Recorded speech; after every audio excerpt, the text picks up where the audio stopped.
Assalamualaikum warahmatullahi wabarakatuh. Halo guys, berjumpa lagi bersama saya Abu Samil 85 Palembang. Halo guys, bagaimana kabarmu hari ini? Mudah-mudahan kalian sehat selalu.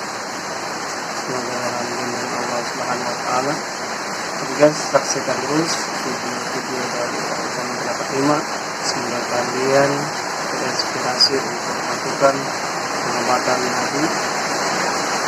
Wassalamualaikum warahmatullahi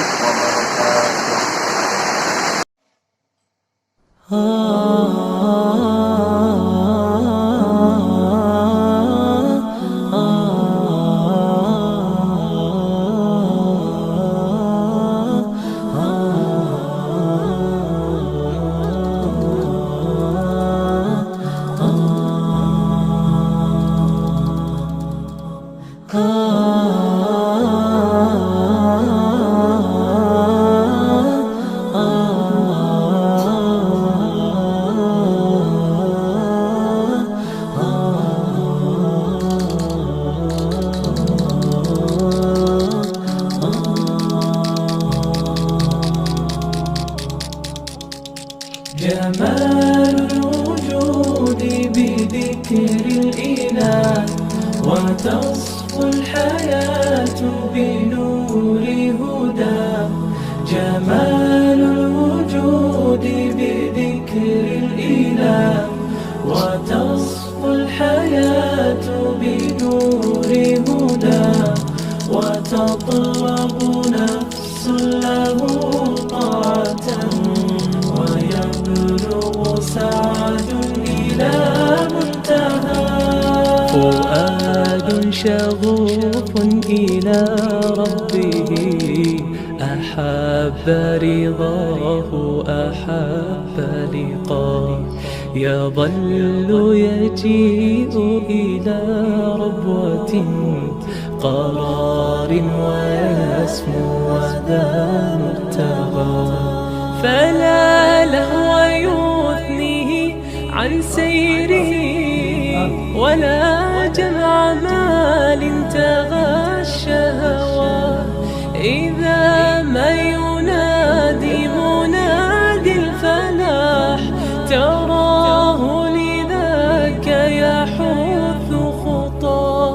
تراه لذاك يحث خطاه. جمال الوجود بذكر الإله وتصفو الحياة بنور هدى. جمال الوجود بذكر الإله وتصفو الحياة بنور هدى.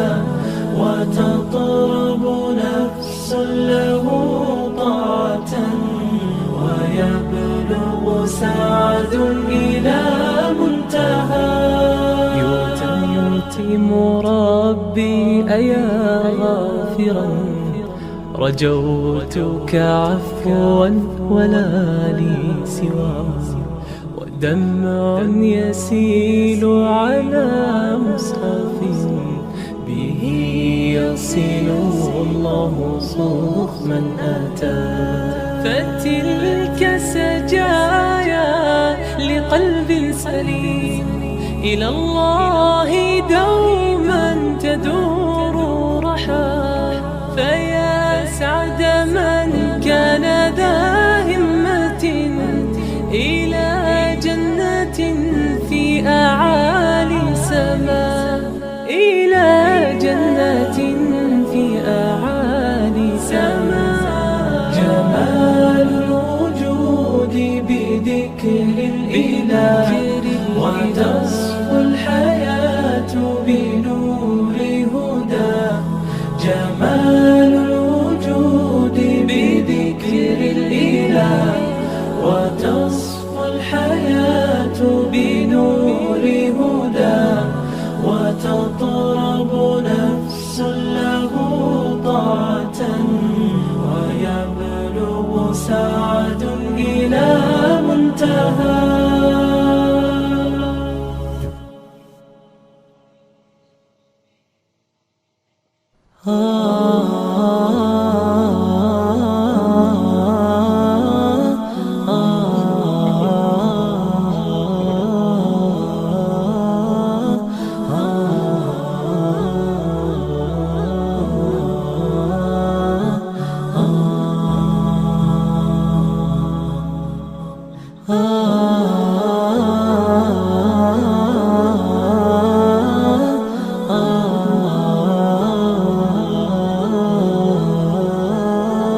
جمال الوجود بذكر الإله، وتصفو الحياة بنور هدى، وتطلب نفس له طاعة، ويبلغ سعد إلى منتهى. فؤاد شغوف إلى ربه، أحب رضاه أحب لقاه، يظل يجيء إلى ربوة قرار ويسمع